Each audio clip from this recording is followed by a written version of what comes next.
Vale, pues allá que vamos. Pues nada, buenas tardes y bienvenidas a este webinar tan especial que tenemos en esta Semana de la Mujer y que hoy vamos a dedicar muy especialmente a dos grupos, grandes grupos de mujeres trabajadoras. Tenemos por un lado a la deportista profesional, esa mujer que entrena, que está en un club, ya sea corredora, ya sea futbolista, cualquier tipo de deportista. Y en este grupo también vamos a meter, ¿por qué no?, a estas mujeres que entrenan de manera rigurosa, regular, pues porque tienen un objetivo, ya sea competir, ya sea pues que quieren mejorar su forma física, pero que lo hacen de una manera muy rigurosa y que sí que necesitan tanto un programa de entrenamiento como un plan nutricional. Y del otro lado vamos a tener a la dietista nutricionista especializada en nutrición deportiva. O sea que tenemos mujer, deporte y nutrición. Bueno, pues para abordar este tema, esto de nutrición, mujer y deporte, nos acompañan dos grandes expertas en la materia. Tenemos por un lado a... Espera, voy a citarlas por orden alfabético, estrictamente alfabético. Aurora Cid, que es dietista nutricionista, experta en nutrición deportiva, pionerísima en esto de... espera, voy a intentar compartir mi pantalla, que no me está dejando. Bueno, ella es dietista nutricionista, especialista en nutrición deportiva, pionerísima en esto de aplicar la nutrición al deporte de élite y durante muchos años ha sido la responsable de la nutrición de la plantilla del Eibar y actualmente desarrolla pues, su actividad con deportistas en otros ámbitos, está en un ámbito mucho más académico. En fin, y por otro lado tenemos a Ana Moradel, que es dietista nutricionista, doctora en Ciencias de la Salud y del Deporte, investigadora postdoctoral en el Instituto de Investigación Sanitaria de Aragón. ¿Lo he dicho bien? Muy bien. He dicho bien, ¿no? Vale, pues venga, una vez que ya estamos presentadas, si queréis, vamos empezando porque tenemos un montón de temas muy, muy, muy interesantes. No sé si he saludado también, además de todas las personas que nos están viendo, que ahora mismo somos 90, a todas las personas que se han conectado desde Latinoamérica, que nos comentaba Giuseppe, que hay muchas personas que para ellas es primera hora de la mañana, tendríamos que decir buenos días, pero que se nos han conectado desde Latinoamérica. Así que si he dicho buenas tardes, pues buenos días para todas estas personas que nos están viendo desde Latinoamérica. Pues vamos, si queréis, empezando. Vamos a empezar contigo, Ana. Vamos a hacer como un perfil fisiológico de la mujer, porque se suele decir que las mujeres somos de Venus, ellos son de Marte, pero es verdad que hay diferencias fisiológicas, ¿no? Sí, ¿Cómo somos?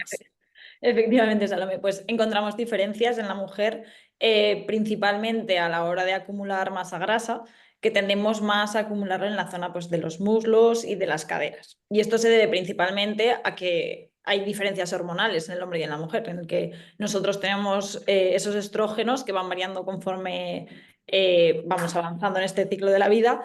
Y bueno, en los hombres predomina más la testosterona, como ya sabéis. Ujú. Entonces, estos cambios en los estrógenos hacen que acumulemos más esa grasa y también además hacen que seamos metabólicamente diferentes a la hora de utilizar esos ácidos grasos y esos hidratos de carbono.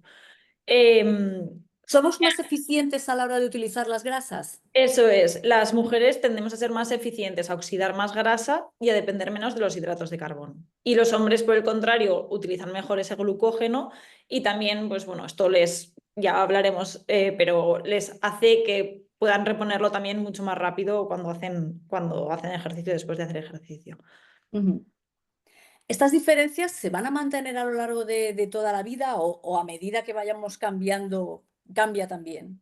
Sí, pues al igual que los estrógenos van cambiando a lo largo de la vida, pues también encontramos estas diferencias más marcadas en ciertos momentos. Pues es verdad que cuando somos niños somos mucho más parecidos, pero conforme nos va viniendo la primera regla y nuestras hormonas pues van cambiando, empezamos a tender a acumular más esa grasa de la que hablábamos o a utilizar peor esos hidratos de carbono y a hacer esos cambios en la composición corporal que nos diferencian con los hombres. En la edad adulta, más o menos a partir de pubertad, edad adulta, ya nos vamos manteniendo un poco más constantes, pero llega nuestra amiga la menopausia, de la que seguro que hablamos hoy.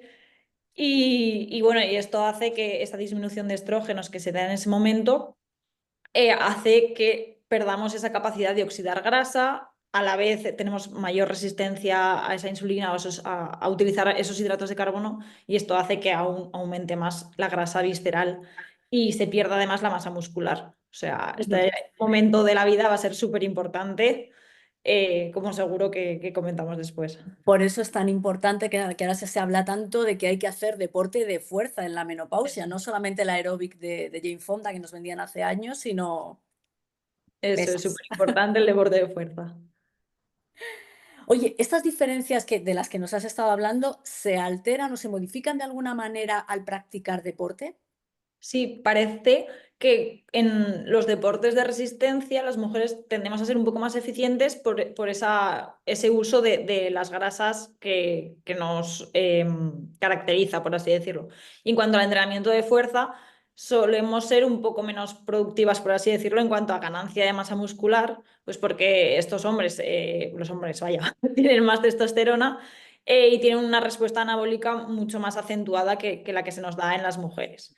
Pero bueno, aún así, obviamente, si practicamos deporte y bien planificado y eso, podemos conseguir resultados muy óptimos.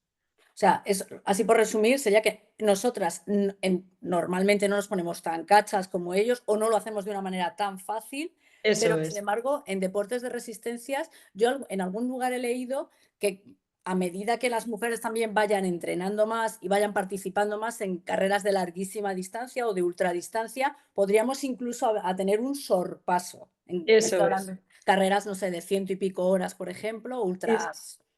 ¿Sí, Eso no? es, la evidencia empieza a apuntar a eso, a que tenemos ciertas ventajas en cuanto a esos ejercicios de resistencia, que parece que en un futuro daremos mucho que hablar en cuanto a resultados en comparación con los hombres, sí.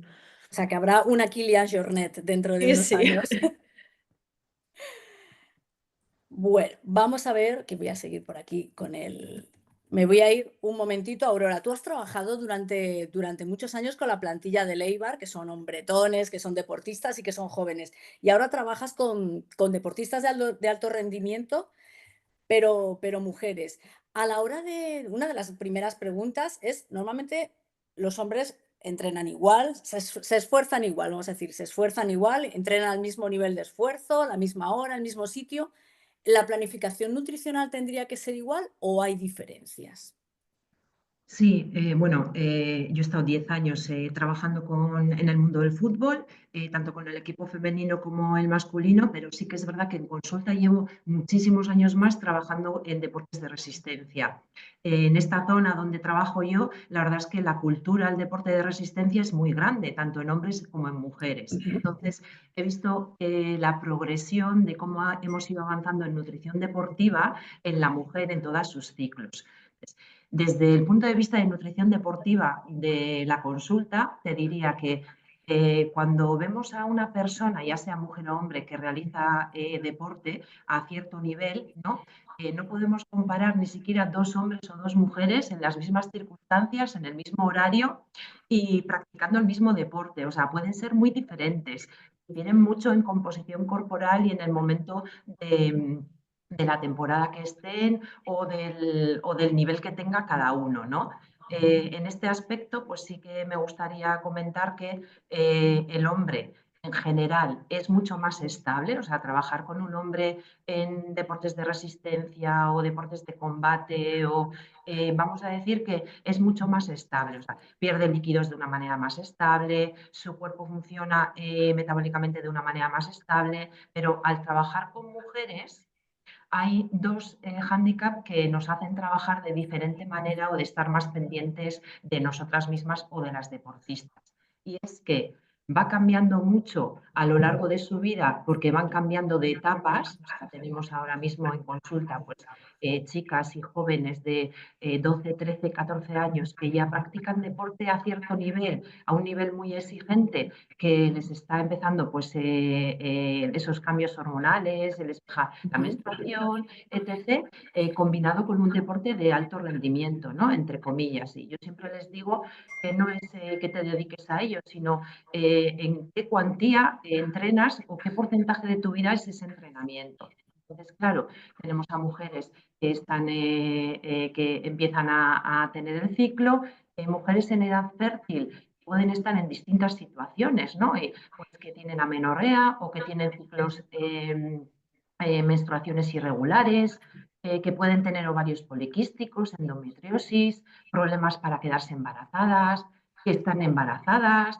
Y luego tenemos pues la etapa que yo creo que desde que yo llevo trabajando siempre ha sido un tabú, que es la menopausia, la peri y la posmenopausia. Y yo creo que también no había tantas mujeres que entraran en periodo con posmenopausia que realizaran deporte al nivel que se hace hoy en día. Creo que todo ha ido avanzando y que esas mujeres que venían a consulta en edad fértil ahora están pasando por esa etapa. Entonces Exacto. estamos aprendiendo con ellas a gestionar ese momento de la vida, ¿no?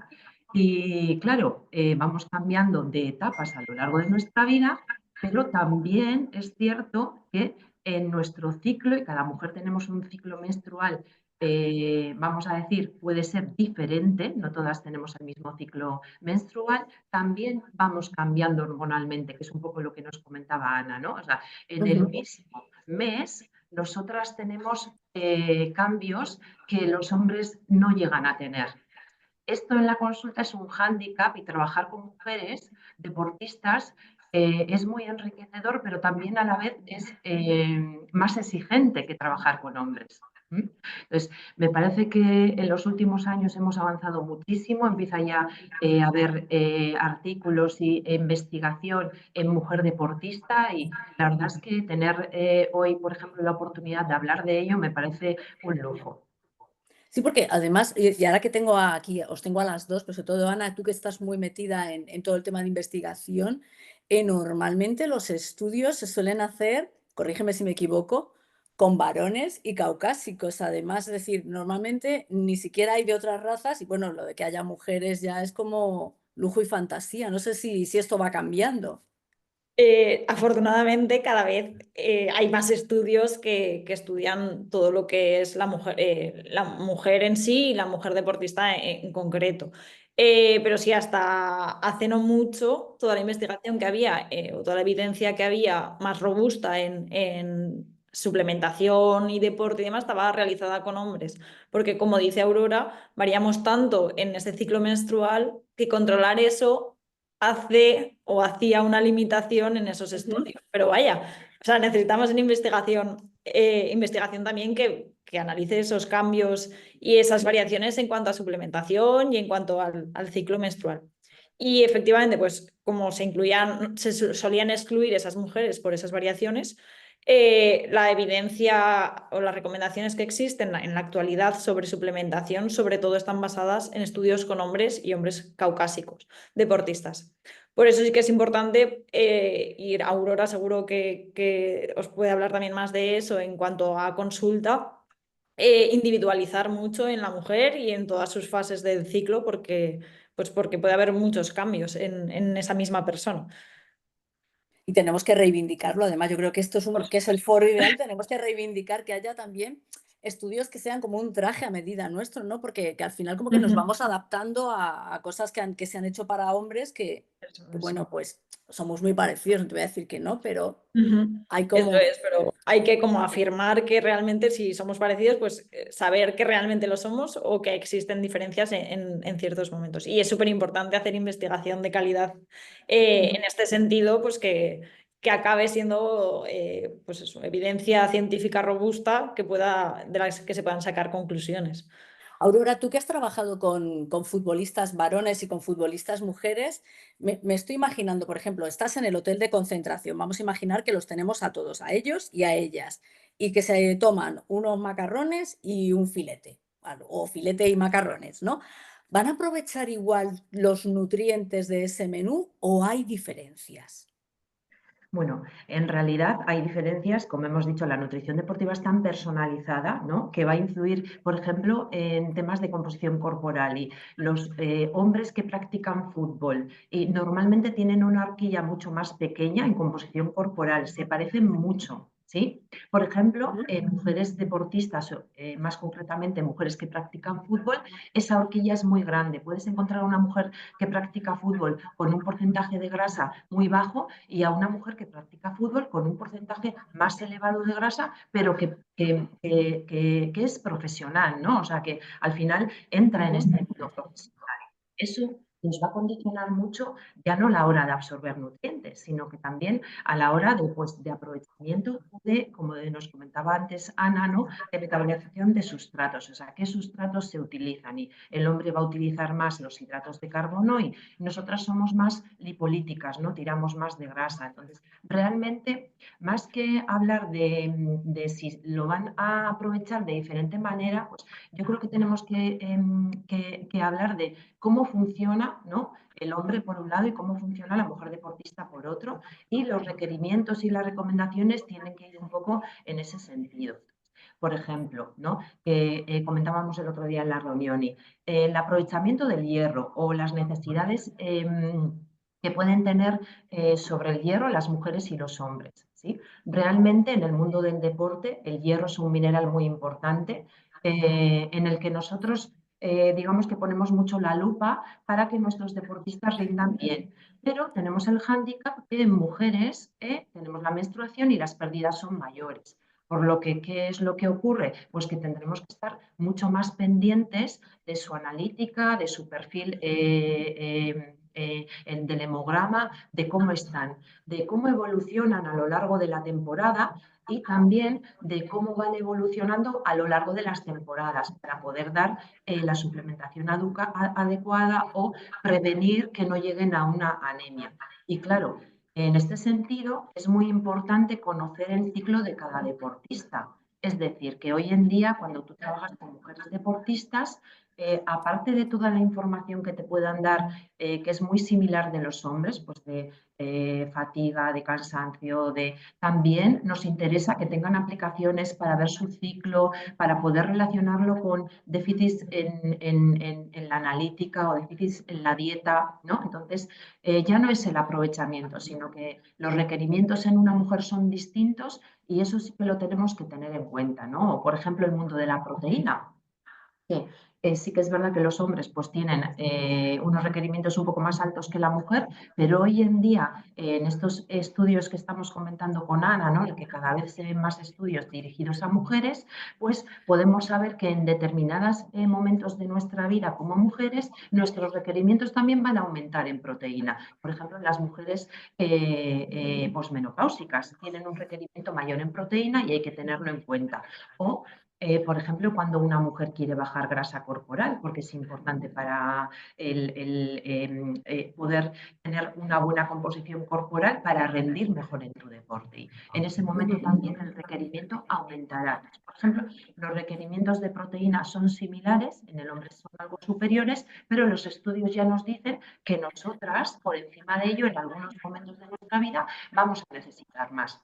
Yo creo que ya no es tanto aprovechamiento, sino cuando tú te pones en manos de un nutricionista o una nutricionista, tener en cuenta que eres mujer, en qué fase estás, en qué etapa de tu vida y hacer las preguntas adecuadas para conocer, para poder ajustar mejor estas recomendaciones. Fíjate qué importante es eso, porque muchas veces dices, bueno, me busco un menú por ahí, a ver, bueno, pues este me vale, y no, hay que tener en cuenta, como estás bien diciendo, la edad y si eres hombre, si eres mujer y la carga deportiva que estés teniendo en cada momento. Sí, la Ana, composición corporal.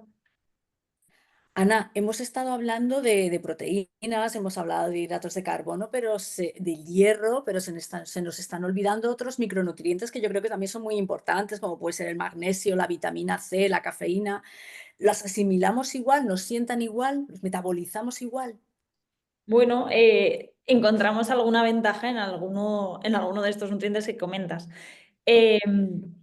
Por ejemplo, en el magnesio, ahora además que está muy de moda su suplementación y demás, para las mujeres es muy importante porque además de, como en el hombre, ayuda a la función muscular y a esa producción de energía, las mujeres pueden tener un mayor riesgo de deficiencia.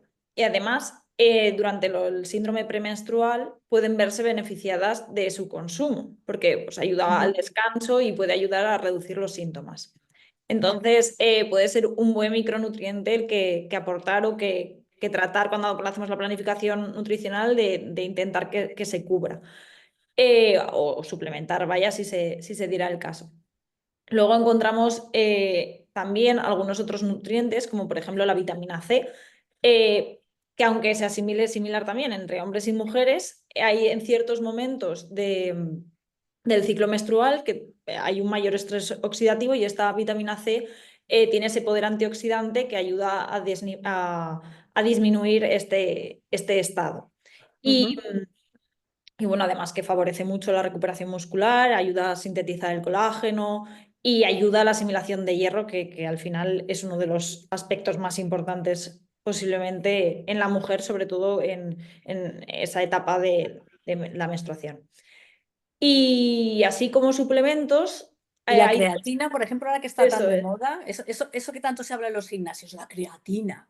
En cuanto a suplementación, tenemos, por ejemplo, ahí la creatina y la cafeína, en las que podemos encontrar diferencias entre hombres y mujeres. En el caso de la creatina que comentas, nuestros niveles de creatina en mujeres son un poco menores y esto hace que su suplementación pueda tener un efecto mayor que cuando se suplementa en hombres. Es decir, que veamos esos efectos de la creatina mucho más reflejados en la mujer que en el hombre a unas dosis similares. Esto ocurre también un poco en los vegetarianos, que como no consumen esos alimentos de origen animal que tienen creatina, los efectos de la creatina también se ven mucho mejor o mucho más acentuados, por así decirlo, por ese estado de la creatina. Y luego en la cafeína también podemos encontrar que la mujer tiene o puede beneficiarse un poco menos que el hombre de su efecto ergogénico, de esa estimulación. Pero la cafeína también es un mundo, porque al final depende de un componente genético que te determina si funciona o no funciona y hay que individualizar mucho. Además de individualizar ya en el propio ciclo de la mujer y de cómo son los síntomas que tiene en las distintas etapas de la vida, vaya. Aurora, tú en tu práctica clínica también has visto esto a la hora de suplementar tanto la creatina como la cafeína. Sí, yo creo que bueno, la creatina siempre ha sido una suplementación súper avalada científicamente, ¿no?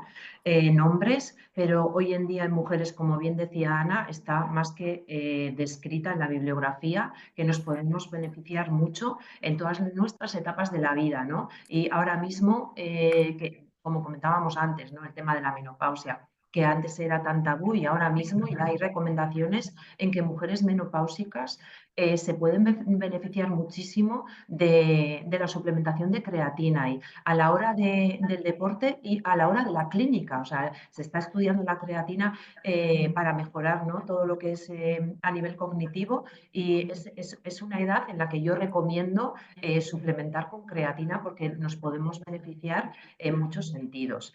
O, por ejemplo, lo que comentaba Ana, ¿no?, el tema de la vitamina C, de los antioxidantes. Y fíjate que hablamos en las diferentes etapas de la mujer y también tenemos que tener en cuenta que en el deporte de élite pues se utilizan los anticonceptivos.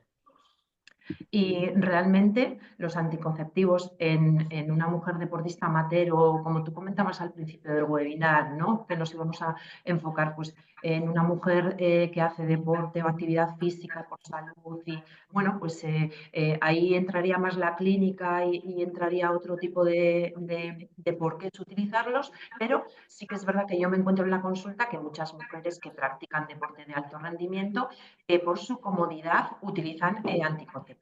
¿Sí? Por ejemplo, cuando una mujer utiliza anticonceptivos, el estrés oxidativo es mayor y se recomienda pues, que la toma de antioxidantes sea mayor o incluso cierta suplementación, ¿no? Entonces, ahí vemos y cada cosa que desgranamos nos damos cuenta de que nosotras, pues bueno, en nutrición deportiva y en general, tenemos muchas cosas más que trabajar y nos podemos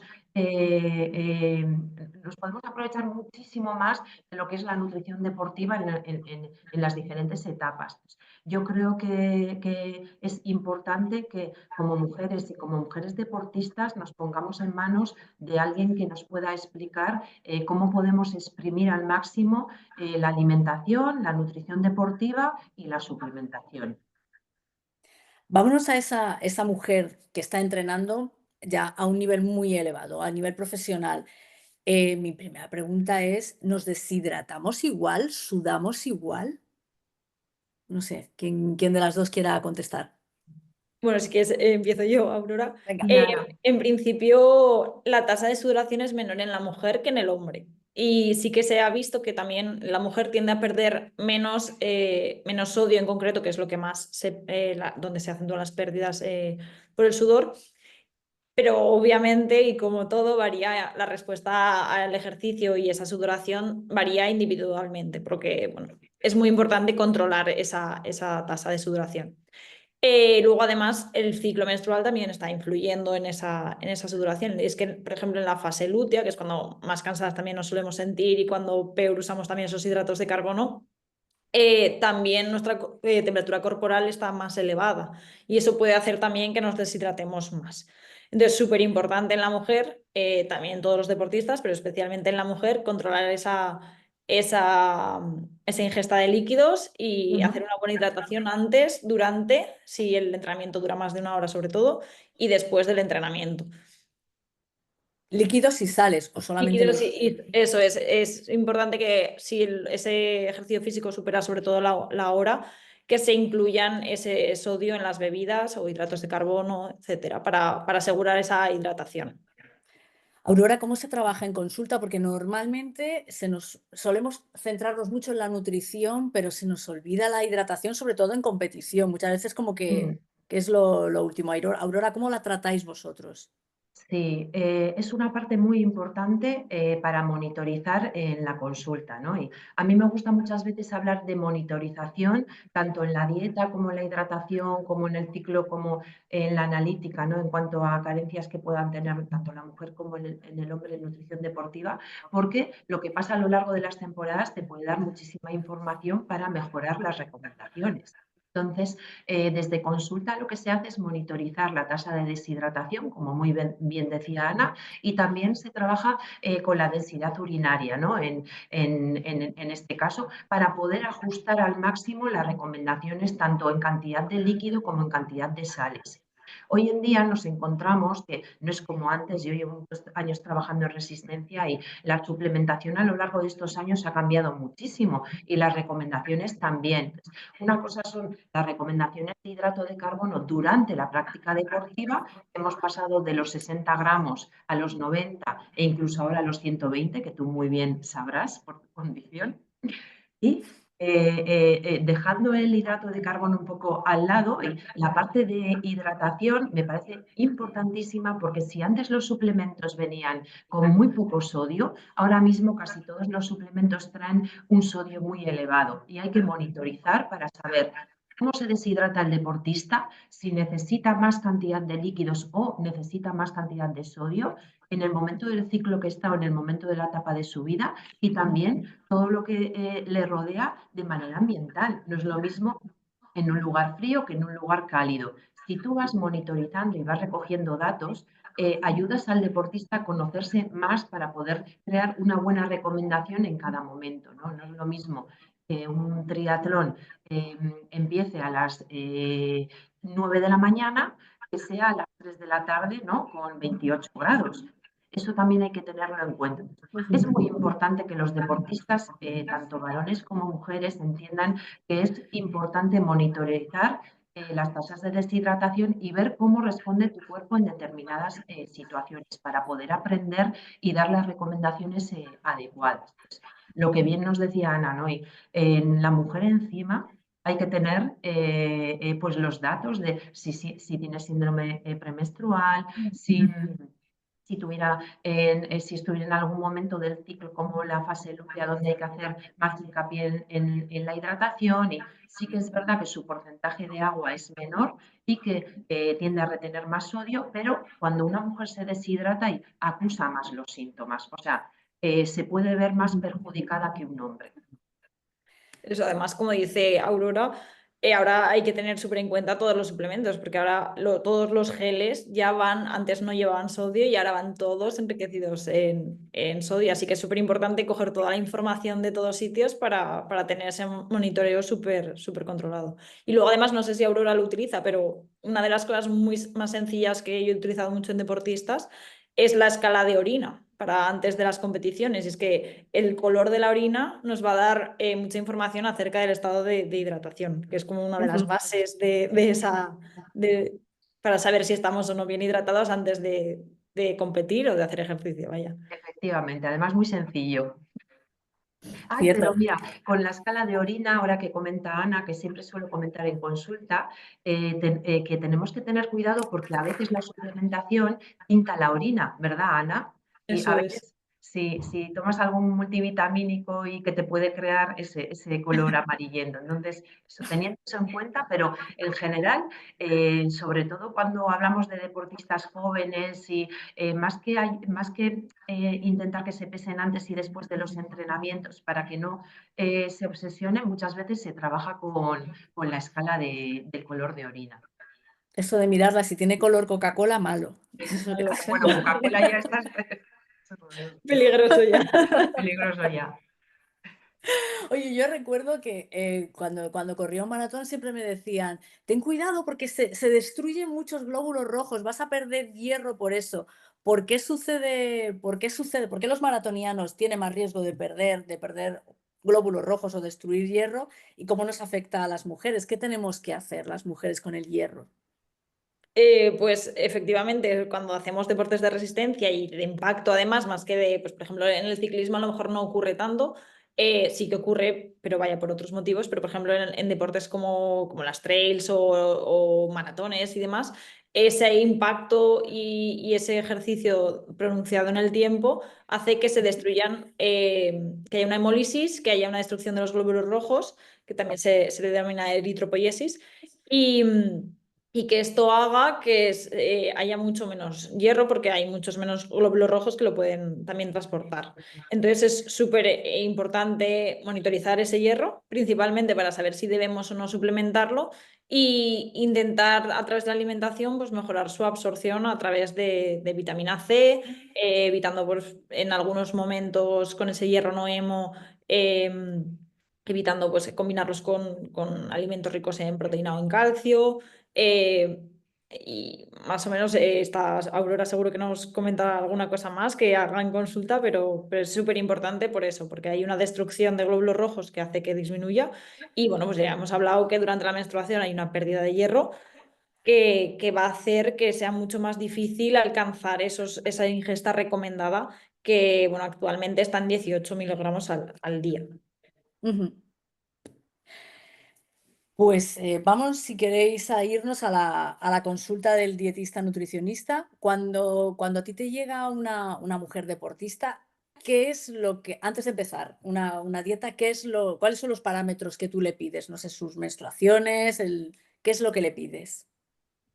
Sí, bueno, básicamente, ¿no? Cuando te llega un deportista a consulta, hay mucha gente que se sorprende de todo lo que preguntas, ¿no? La primera consulta suele ser larga, o sea, en torno a 2 horas, o sea, es una consulta larga. Intentas conocer al deportista en todos sus ámbitos, entonces sus horarios, valoras su dieta. Claro, la dieta tiene que ir acorde al entrenamiento. O sea, nuestra labor empieza cuando acaba la del preparador. El preparador tiene una labor y tú te tienes que acoplar a la información que te da el preparador o la preparadora física, ¿no? Entonces, tienes que hacer una valoración muy buena dietética, una valoración clínica, pues todo lo que comentábamos, pues monitorizar todo lo que es analítica, que te traigan las analíticas de los últimos años para poder saber en qué momento están.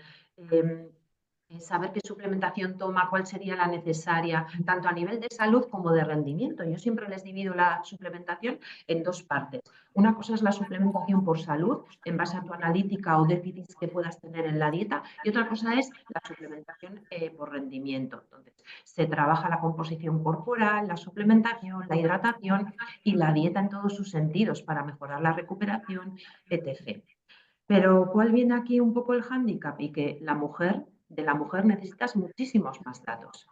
En qué momento está en su etapa de su vida, cómo se siente, en el hombre también, pero en la mujer cómo descansa, el estrés emocional que pueda tener. Y no nos podemos olvidar que nosotras, y cada vez menos, y no quiero tampoco ser, pero normalmente las mujeres que vienen a consulta tienen mucha más carga que los hombres que vienen a consulta, en todos los So- sentidos. Y es Solemos una llevar realidad. muchas más cosas a las espaldas. Y es una realidad. Y no podemos taparnos los ojos. ¿Cierto? Entonces, eso en consulta también hay que preguntar. O sea, realmente cómo nos viene a consulta la mujer, si tiene menstruación o si no, si en algún momento de su vida estaba embarazada o cuántos embarazos ha tenido, o si ha tenido en algún momento de su vida amenorrea y con qué la relacionaba, cómo ha ido cambiando su composición corporal. A veces preguntando cómo ha ido cambiando y la mujer, por ende, fluctuamos muchísimo más en peso que un hombre.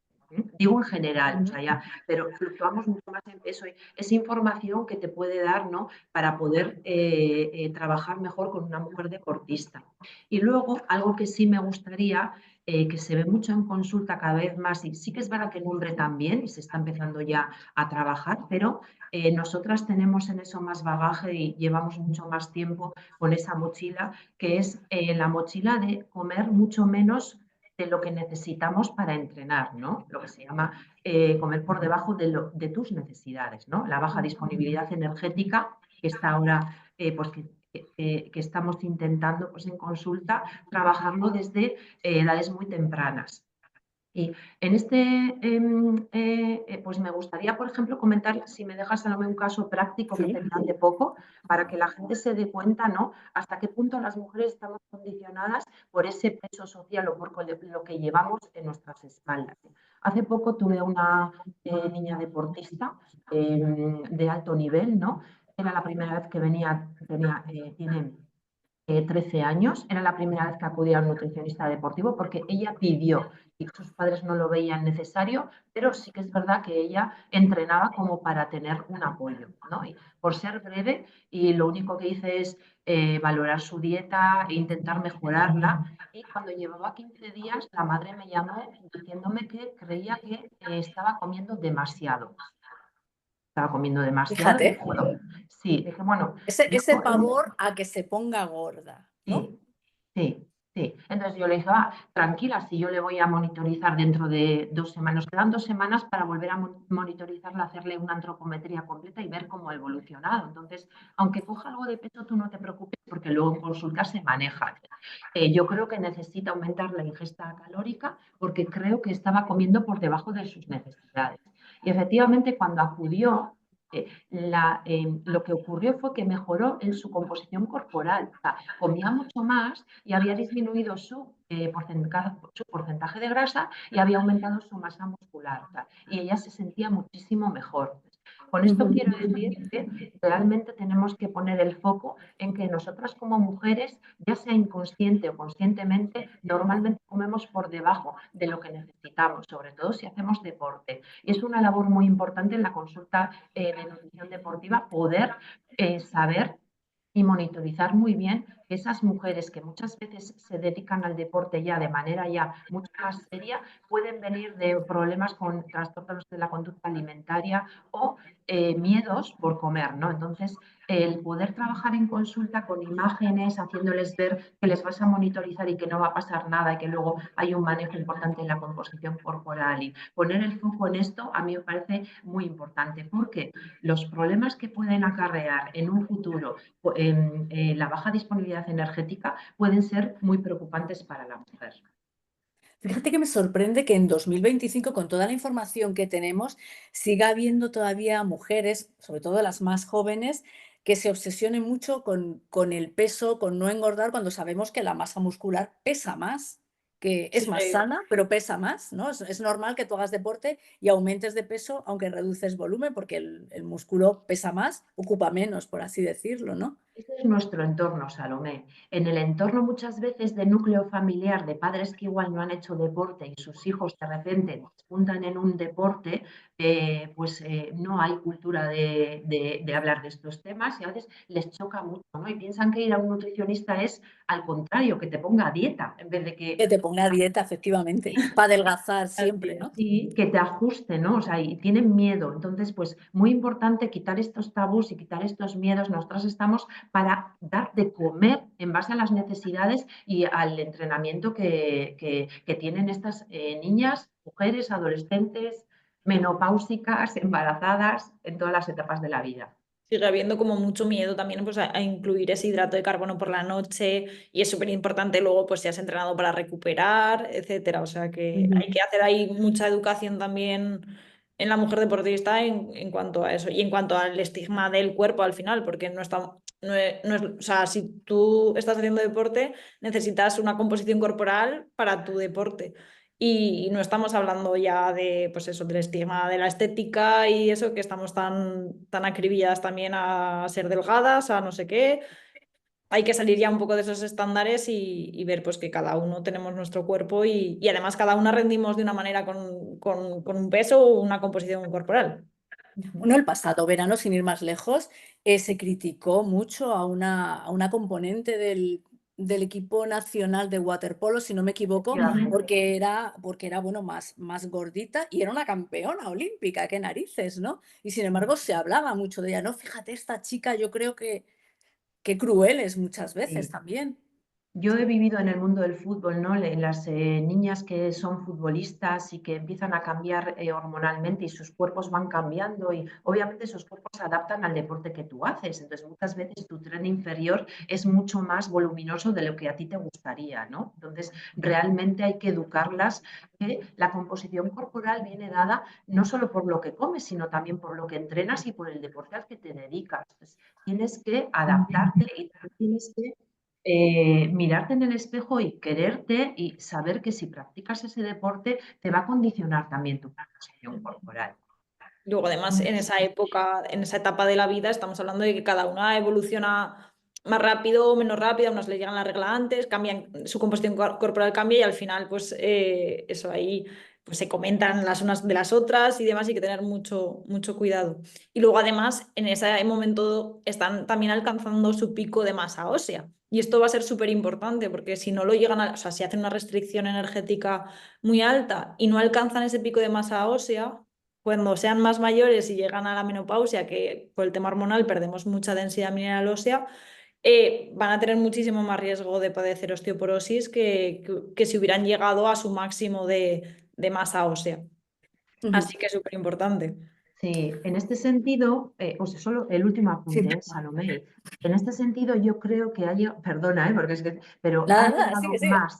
ha llegado antes la figura del preparador físico, poniendo entrenamientos mucho más serios, más intensos, a edades tempranas, sin tener en cuenta que si entrenan a ese nivel, tienen que tener una figura, un nutricionista que les ayude a poder llegar a esos requerimientos basados en su momento de vida y su maduración y también el entrenamiento el que están realizando. Entonces, yo creo que sí que es verdad que en el mundo del deporte, a edades tempranas ha llegado antes el entrenamiento más profesional que el acoplar la nutrición. Yo creo que ahí decir a los clubes de todos los deportes, porque muchas veces hablamos del fútbol que tiene más, pero a otros niveles, como a niveles de ciclismo, de ultra trail, de triatlón, de deportes de resistencia, que debemos de facilitar información a las familias y debemos de facilitar información a esos niños, niñas que están en procesos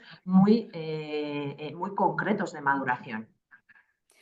Pues nos vamos a ir a la regla. Antes de irnos a la menstruación, están abiertas las líneas y en el chat cualquiera que quiera puede dejar pues, preguntas a cualquiera de nuestras dos ponentes. Nos vamos a la menstruación. Yo confieso, yo he corrido varios maratones y reconozco que antes de inscribirme o justo en el momento de haberlo hecho, lo primero que miraba era en el calendario a ver cómo me iba a caer la regla, si me iba a caer bien, me iba a caer mal y yo ya me hacía mi composición de lugar.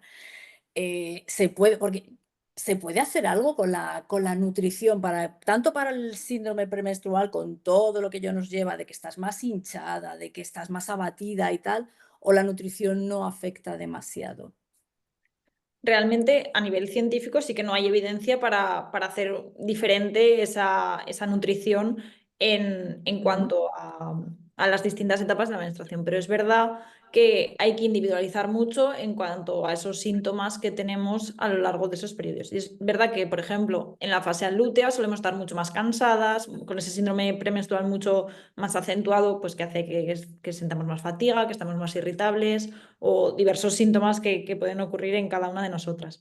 Y además en ese momento utilizamos también peor los hidratos de carbono, ¿vale? Lo cual no quiere decir que no los tengamos que tomar, porque al final va a ser nuestro combustible para rendir al máximo en nuestro deporte. Así que las recomendaciones son o sea, son iguales en todo el ciclo. Y luego tenemos también en la fase folicular y en esa ovulación que nos sentimos mucho más fuertes o poderosas o como, con mucha más fuerza, vaya, en las que pues sí que es verdad que muchos entrenadores optimizan ahí la planificación, meten más cargas porque estamos con más ganas de todo, vaya y con más posibilidades de enfrentarnos a los entrenamientos que se nos proponen. Entonces sí que en ocasiones es un buen momento en esas fases meter un extra pues, o de proteínas y hidratos de carbono, pues también para mejorar la masa muscular, para rendir al máximo en esa fase que tenemos más fuerza también para hacerlo. Yo recuerdo que en alguna ocasión, cuando se piensa en la regla, siempre piensas que te desangras, poco más o menos, y que no, realmente no se pierde tanta sangre. ¿Cuánto hierro podemos llegar a perder con una menstruación Pues para que normal? os hagáis una idea, perdemos entre 30 y 80 mililitros de sangre en un ciclo entero, que lo que es un 0,5, 0,9 miligramos de hierro por día, ¿vale? O sea, en total en el ciclo podemos llegar a perder hasta entre 4 y 16 miligramos de hierro, dependiendo también de los sangrados de cada una, vaya. Entonces, la recomendación diaria son 18 miligramos y al final, dependiendo del ejercicio y de los entrenamientos que metemos, de esa hemólisis que hablábamos de los glóbulos rojos también, vamos a tener pues mayor o menor dificultad para alcanzar esos requerimientos. Entonces, bueno, pues hay que monitorizar, como decía Aurora, y ir viendo en qué momentos necesitamos esa suplementación o mejorar la absorción o demás. El hierro al final es lo que transporta el oxígeno. O sea, los glóbulos rojos transportan el oxígeno y el hierro lo ayuda, favorece ese transporte. Si no hay un buen transporte, vamos a estar más fatigadas, vamos a tener menor resistencia, vamos a tener menor fuerza, que estamos hablando también un poco de los deportes de fuerza, pero también son influyen igual, vaya, que en estos periodos, y al final también nos vamos a recuperar peor. Entonces es importante que se alcancen esos niveles de hierro. Aurora y Ana, vámonos al síndrome premenstrual, que aquí no es que perdamos, aquí es que nos apetece comerlo todo, pero normalmente nos dan picos de quiero dulce, quiero caprichito, quiero helado, quiero... Y eso, cuando estás preparando pues, una competición, lo mismo, ese exceso tampoco es bueno. ¿Qué consejos podéis dar para quitarte ese caprichito sin bajarte la tarrina de helado entera? Claro, Bueno, Bueno, quien quiera de dale, las dale, dos. Aurora. sí, bueno, Ana, dale. No, Luego no te preocupes. Bueno, a nivel práctico, en una consulta lo que se intenta es pues, aumentar las proteínas que sacian más y aumentar los hidratos de carbono complejos, ¿no? Para que haya una mayor saciedad. Y a nivel práctico lo que se intenta también es que tengamos una organización y una planificación. Cuando tú planificas qué vas a comer en función de tu entrenamiento y de tus gustos y de lo que necesitas, pues muchas veces te hace no pecar tanto, ¿no? Y por supuesto, pues aumentar los alimentos ricos en grasas saludables, que también son muy saciantes y en este momento van a ser muy positivos porque van a tener un efecto antiinflamatorio, ya que es un momento en el que al final pues la inflamación pues, está ahí, ¿no? Entonces, tomar alimentos inflamatorios, como pueden ser los ricos en omega 3, tienen doble función, ayudarte a esa inflamación y a la vez saciar. Eso sería un poco a nivel práctico y, bueno, de ahí entiendo yo muchas veces que, aunque no estoy de acuerdo muchas veces en indicar, y sobre todo en una deportista amateur, pero sí que es entendible que una deportista de alto rendimiento quiera aprovecharse de los anticonceptivos, ¿no? Para tener totalmente controlado el momento en el que tiene la menstruación y, pues, al final, por ejemplo, en un deporte de combate, si te toca la menstruación y realmente te baja la comodidad y también te baja el rendimiento, entonces sales al ring pues, con menos posibilidades de ganar. Entonces, yo entiendo que depende de qué mujer, qué nivel de entrenamiento tenga o qué nivel de exigencia, pues, pueda beneficiarse, en este caso, de los anticonceptivos. Pero para todo el resto de nosotras que hacemos deporte, ¿sí? A otro nivel, pues el poder planificar, evitar los alimentos procesados, consumir más proteínas, más hidratos de carbono complejos y alimentos altos en grasas saludables nos puede ayudar, sobre todo la planificación. Durante muchos años el embarazo era casi como incompatible con el deporte. Hoy se sabe que una mujer embarazada no es una mujer que esté enferma, es una mujer que está, bueno, pues en otra etapa, pero no es una mujer enferma y puede seguir, siempre que el entrenamiento esté bien modulado, se puede seguir entrenando, incluso compitiendo en los primeros meses. ¿Hay que cambiar de alguna manera la nutrición o no es necesario? Bueno, antes era muy difícil que una mujer que estuviera embarazada y hiciera deporte, ¿no? Que su ginecólogo, ginecóloga o su médico le recomendara seguir con el mismo ritmo. Realmente hoy en día la verdad es que las recomendaciones son un poco por sensaciones. Si tú antes del embarazo no has hecho un deporte de alta intensidad, no tiene sentido que en el deporte te pongas, es que en el embarazo te pongas a hacer muchísimo más deporte del que hacías antes, ¿no? Si no hacías nada, pues está recomendado empezar a hacer actividad física y que siempre sea dirigida para que no tengas ningún problema. Pero sí que es verdad que en momentos de embarazo de personas, de mujeres que ya hacen deporte a cierto nivel, ahí va a entrar mucho si es un embarazo sano, estás sano, saludable, no tienes ningún tipo de problema. Y si es así, la mayoría de mujeres mantienen su entrenamiento todo lo que pueden y mantienen su preparador físico para intentar alargar y, como tú bien dices al principio, incluso competir si se sienten cómodas. Y también muchas veces depende de lo que hayan vivido antes. Ahí decide la mujer embarazada qué es lo que quiere hacer, cómo lo quiere hacer y si quiere mantener sus entrenamientos e ir ajustando a lo largo de los meses. ¿Qué hacemos nosotros como nutricionistas? Primero, lo primero de todo, y ajustar la nutrición dirigida al embarazo. Y luego a esa nutrición dirigida al embarazo, añadirle lo suficiente para que esos entrenamientos sean seguros para esa mujer que está embarazada. Que no le falte energía y que no le falte ningún tipo de nutriente. Y después del embarazo viene el periodo posparto y sobre todo el periodo de lactancia, que ahora afortunadamente cada vez se alarga más esa lactancia, que antes era como, no, voy a dejarla de lado, ¿no? Ahora sabemos que las autoridades sanitarias recomiendan la lactancia materna y que se puede compaginar con la vuelta al trabajo, con la vuelta al deporte. Hay que hacer recomendaciones un poco diferentes a la hora de reincorporarnos al entrenamiento, reincorporarnos al trabajo y seguir con la lactancia. Bueno, en ese caso ya tenemos que ajustar las recomendaciones no solo a las necesidades del deporte o de ese rendimiento físico, sino también a la lactancia. Entonces, de la misma manera que hacemos las pautas de embarazo y luego las de ejercicio las ajustamos, en este caso haríamos un poco lo mismo. Pues hay que tener en cuenta pues, que durante esa lactancia las necesidades energéticas están elevadas, que se suele aumentar entre 300 y 500 kilocalorías al día. Bueno, pues hay que mantener las necesidades energéticas también del deporte en el que estemos trabajando y hay que intentar que ninguna de las dos se vean comprometidas, porque al final, pues si la madre decide seguir dando el pecho, tenemos que favorecer que se pueda hacer.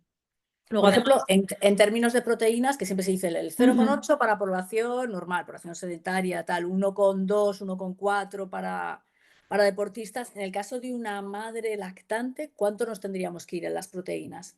Dependerá también un poco de los deportes en los que estemos hablando y del nivel del deportista, pero sí que se habla de entre un 1,8 más o menos, entre incluso 2 o 2,2 en algunos casos, de gramos por kilogramo de peso corporal para favorecer tanto a la recuperación como a la producción de leche y, pues para tener todo cubierto, vaya. Y sobre todo viniendo de carnes magras, de pescados, de huevos, de legumbres, etcétera. Tenemos que eso, pues, cuidar todos los aspectos de esa mujer en ese momento. Y luego además, pues bueno, todos los micronutrientes de los que hemos hablado antes, el calcio, la vitamina D, bueno, cubrir que el bebé también le lleguen a través de la leche pues todos los micronutrientes que necesita. Y luego una ¿Cuáles cosa son las curiosa. principales dudas, Aurora? Perdona un Sí, sí, sí. momentito, Aurora. Cuando te viene una mujer que vuelve a incorporarse al deporte, que está dando el pecho, ¿cuáles son las principales dudas, los principales miedos incluso que pueda tener, que te plantean en consulta? Sí, tanto en el embarazo como en lactancia, ¿no? El principal miedo es si realmente va a poder hacer ejercicio al nivel que hacía antes. Ujú. Tengo que decir que por mi experiencia en consulta y normalmente después del embarazo, ¿sí? En periodo de lactancia, la verdad es que entrenan muy bien y son muy fuertes. O sea, yo creo que están arriba, están arriba. Entonces, se nota. Pero sí que es verdad lo que decía Ana, que hay que tener en consulta mucho cuidado, tanto en embarazo como en lactancia, de que los requerimientos se cumplan, ¿no? De que consuman la energía suficiente y los micronutrientes. Sí. Cuando vienen a consulta es porque tienen ese miedo y también vienen a consulta con la analítica en mano, ¿no? O sea, realmente si pueden tener una anemia o si realmente pueden incorporarse al deporte de manera segura para poder cumplir todos los requerimientos para poder dar pecho o cuánto tiempo van a poder dar pecho. Esto Ujú. es independiente de hacer deporte o no, eso es una decisión propia de cada mujer y de cada momento. Y nosotros como nutricionistas nos tendremos que adaptar, como siempre, de manera individual. Y siempre digo, y ahora aprovecho para decir que nosotros como nutricionistas y nutricionistas necesitamos también cooperar con el preparador físico en todas las etapas de la vida de la mujer, ¿no? O sea, saber qué es lo que opina y saber cómo le va a planificar los entrenamientos y cuál es el objetivo para nosotros también ser partícipes en este caso, pues de volver a poder entrenar y a competir pues, del embarazo y en el periodo de lactancia. Vamos a ir porque nos queda muy poquito tiempo. Vamos a ir brevemente a la menopausia. Hemos estado hablando de lo importante que es, de lo importante que es entrenar y me figuro que las proteínas ahí tienen un papel súper importante. Así es. Cuando estamos en la menopausia, al final, bueno, ya hemos hablado que disminuyen los estrógenos, que acumulamos también más la grasa, pero es que además viene también esta sarcopenia, que no sé si habéis oído hablar de ella, pero es la pérdida de fuerza y de masa muscular, que también se acentúa en esta etapa de la vida. Entonces, además de ese ejercicio de fuerza súper recomendado para esta población y para muchas otras, vaya, eh, hay que combinarla con un buen aporte de proteína de fuentes saludables, vaya, y también un poco ese calcio que va a ayudar también a disminuir esa pérdida, esa vitamina D también, vaya, esa pérdida de masa ósea de la que también hemos hablado, pues que con la menopausia también comienza a disminuir y a verse un poco más afectada. Ujú. Pues no sé si queréis añadir más o nos vamos rápidamente a las preguntas que nos han planteado nuestras espectadoras, si os parece, para Perfecto. aprovechar así rápido. Pues mira, tengo aquí Arantxa Ibarrola Frías, nos pregunta por el tema de la hidratación. Nos dice, mujer que realiza carreras por el monte, que hace rutas de trekking de larga duración, pero que no suda, aún así el cuerpo le pide beber mucho. ¿Cómo trabaja? ¿Habría que suplementar minerales igualmente? Igualmente, perdón, cualquiera de las dos que queráis.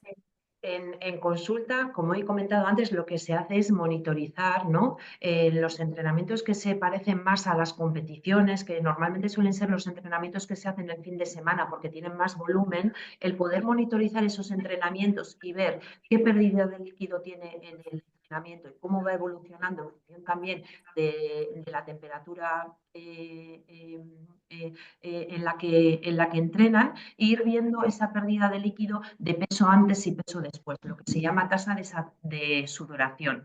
Con esto también se puede trabajar la densidad urinaria que tiene esta deportista antes y después para ir ajustando de manera personalizada cuánto líquido tiene que beber y ese líquido qué sodio debería de tener, si más alto o no demasiado. Aunque la sensación sea no sudar, yo siempre pongo el mismo ejemplo y mis deportistas que practican waterpolo o que hacen natación tampoco tienen sensación de que suden y también transpiran y se deshidratan. Entonces, lo más importante es monitorizarlo y las sensaciones son importantes en deporte, pero tienen que ir acompañadas con datos objetivos. Fíjate, eso me lo comentaba una vez un entrenador de los nadadores en aguas abiertas que decía, se deshidrata mucho, a pesar de estar en un ambiente líquido, acuoso, decía, bueno, pues no solamente porque hacen deporte, sino porque escupen, te entra el agua del mar y escupen muy a menudo, entonces se deshidratan con mucha facilidad. Ujú. Me resultaba muy llamativo. Oye, Arantxa Ibarrola también tenía otra pregunta sobre el hierro y la menstruación. Decía, en caso de reglas abundantes, ¿planteáis suplementos de hierro antes de la regla o después? Siempre En caso habría de una- que individualizar, vaya, al final esto depende de cada persona y hay que estudiar exactamente. Sí que es verdad que si hay una pérdida más elevada, es más fácil o más probable que haya que suplementar. Pero es súper importante esa monitorización que hablaba Aurora antes para saber si realmente sí tenemos, si es antes, si es durante o después. Vaya, no sé, Aurora, ¿qué estrategia utilizas tú en consulta? Normalmente me suelo fiar mucho de las analíticas, o sea, trabajo mucho con analítica sanguínea en diferentes momentos de la temporada y la verdad es que por los años que llevo trabajando tengo la gran suerte de que los deportistas van viniendo temporada a temporada, entonces monitorizar qué momento de temporada está, cómo estaba el año pasado e ir viendo cómo evoluciona, pues es lo que me hace dar suplementaciones. En general, como tú bien decías, sí, las pérdidas en la regla tampoco son tan abundantes como pensamos.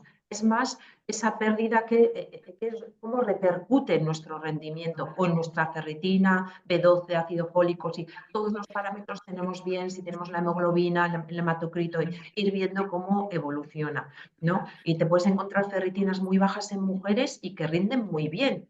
No significa que no le tengas que suplementar, pero igual no hay que parar para recuperarse. O sea, en este caso, monitorizar en todos los sentidos. También en el sentido de qué fatiga tienes, qué cansancio, cómo duermes, o sea, a todos los niveles. Pero yo sinceramente, porque me diga que tiene una pérdida muy acusada en la menstruación, no le recomiendo suplementarse con hierro, sin una analítica y sin ver cómo evoluciona. Son las 4:01. Voy a ir a la última pregunta. Nos la hace Ana Martín y dice, ¿llegáis a ver necesario suplementar con calcio en algunos casos? El famoso calcio. Yo creo que va a depender también de la ingesta que tengas. Siempre se va a intentar priorizar un poco cubrirlo mediante alimentos y si no se llega, pues se puede valorar en según qué momentos, además, pues donde es más importante también suplementarlo. Pues eso, en menopausia, si pues no se ingiere suficientes lácteos o suficientes bebidas de soja enriquecidas en calcio, etcétera. Pero vaya, yo creo que lo primero es intentar que llegue a partir de alimentos y a partir de ahí pues ver si realmente es necesario suplementar o no, pues también con esa monitorización y con esa evaluación individual de cada persona. Pues yo creo que hasta aquí hemos llegado, son las 16:03, aquí hora española. Muchísimas gracias a Aurora Cid, Ana Moradel y muchísimas gracias hemos llegado a ser casi 140, ahora somos 121. Muchísimas gracias a todas y a todos los que habéis estado con nosotros y nosotras. Y bueno, pues esperamos aquí en la academia. Recordar que me han dicho que tengo que decir las redes sociales. Tenemos en Twitter AND Informa, en Facebook Academia Española de Nutrición y Dietética, en Instagram somos Academia-Nutrición y en LinkedIn Academia Española de Nutrición y Dietética. Y con esto y un bizcocho, que se suele decir. Millones de gracias a todos y a todas y feliz tarde. Muchísimas Muchísimas gracias a gracias a todos. todos. Gracias, Venga, muchas gracias. gracias. Hasta ahora.